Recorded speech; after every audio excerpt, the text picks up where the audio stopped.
Capítulo 38. Do espírito de família.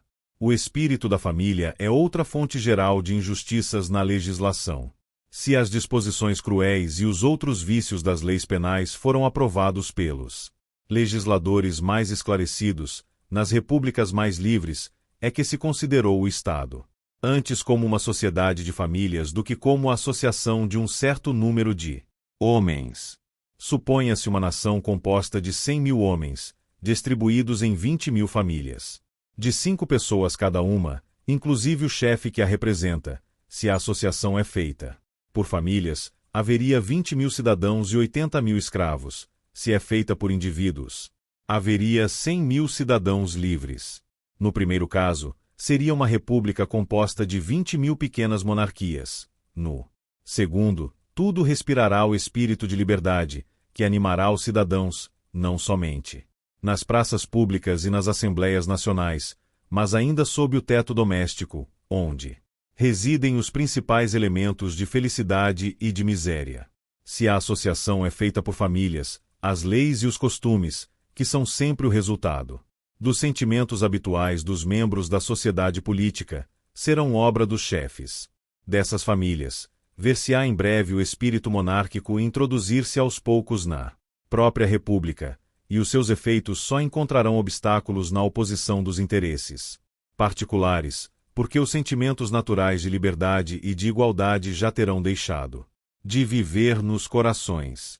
O espírito de família é um espírito de minúcia limitado pelos mais insignificantes pormenores, ao passo que o espírito público, ligado aos princípios gerais, vê os fatos com visão segura, coordena-os nos lugares respectivos e sabe tirar deles consequências úteis ao bem da maioria.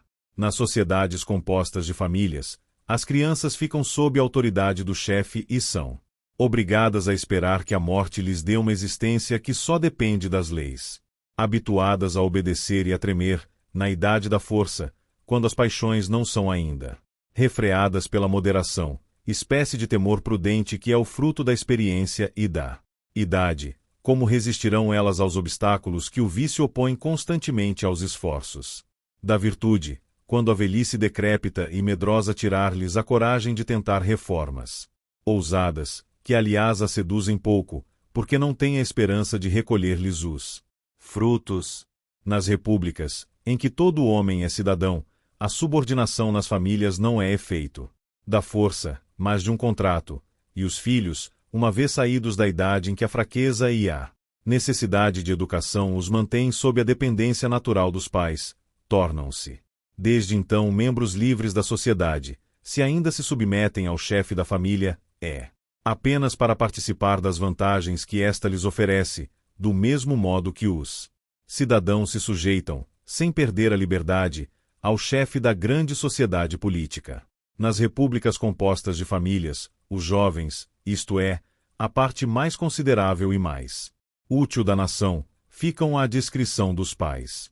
Nas repúblicas de homens livres, os únicos laços que submetem os filhos ao pai são os sentimentos sagrados e invioláveis da natureza, que convidam os homens a ajudar-se mutuamente em suas necessidades recíprocas e que lhes inspiram o reconhecimento pelos benefícios recebidos. Esses santos deveres são muito mais alterados pelo vício das leis, que prescrevem uma submissão cega e obrigatória, do que pela maldade do coração humano. Essa oposição entre as leis fundamentais dos estados políticos e as leis de família é fonte de muitas outras contradições entre a moral pública e a moral particular, que se combatem continuamente no espírito de cada homem. A moral particular só inspira a submissão e o medo, ao passo que a moral pública anima a coragem e o espírito da liberdade. Guiado pela primeira, o homem limita seu bem-estar ao círculo estreito de um pequeno número de pessoas que ele nem mesmo escolheu. Inspirado pela outra, procura estender a felicidade sobre todas as classes da humanidade. A moral particular exige que cada qual se sacrifique continuamente a um falso ídolo que se chama o bem da família e que muitas vezes não é o bem real de nenhum dos indivíduos que a compõem. A moral pública ensina a procurar o bem-estar sem ferir as leis, e, se às vezes excita um cidadão a imolar-se pela pátria, recompensa-o pelo entusiasmo que lhe inspira antes do sacrifício e pela glória que lhe promete. Tantas contradições fazem que os homens desdenhem de praticar a virtude, que não podem reconhecer no meio das trevas de que a cercaram e que lhes parece distante, porque está envolta nessa obscuridade que oculta aos nossos olhos os objetos morais, como os objetos físicos. Quantas vezes o cidadão que reflete sobre suas ações passadas não se terá admirado de achar-se um mau homem? À medida que a sociedade cresce, cada um dos seus membros torna-se uma parte menor do todo, e o amor do bem público se enfraquece na mesma proporção, se as leis deixam de fortificá-lo. As sociedades políticas têm, como o corpo humano, um crescimento limitado, não poderiam estender-se além de certos limites, sem que sua economia fosse perturbada. Parece que a grandeza de um Estado deve estar na razão inversa do grau de atividade dos indivíduos que a compõem. Se essa atividade crescesse ao mesmo tempo que a população, as boas leis achariam um obstáculo para prevenir os delitos, no próprio bem que tivessem podido fazer. Uma república muito vasta só pode escapar ao despotismo subdividindo-se num certo número de pequenos estados confederados. Mas, para formar essa união, seria preciso um ditador poderoso, que tivesse a coragem de Sila, com tanto gênio para fundar, quanto Sila o teve para destruir. Se tal homem for ambicioso, poderá esperar uma glória imortal.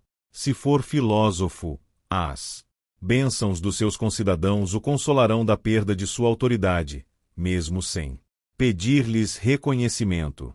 Quando os sentimentos que nos unem à nação principiam a enfraquecer-se, os que nos ligam aos objetos que nos cercam adquirem novas forças. Assim, sob o despotismo feroz, os laços da amizade são mais duráveis, e as virtudes de família, virtudes sempre fracas, se tornam, então, as mais comuns, ou antes, são as únicas que ainda se praticam. Após todas essas observações, pode julgar-se quanto foram curtas e limitadas as opiniões da maioria dos nossos legisladores.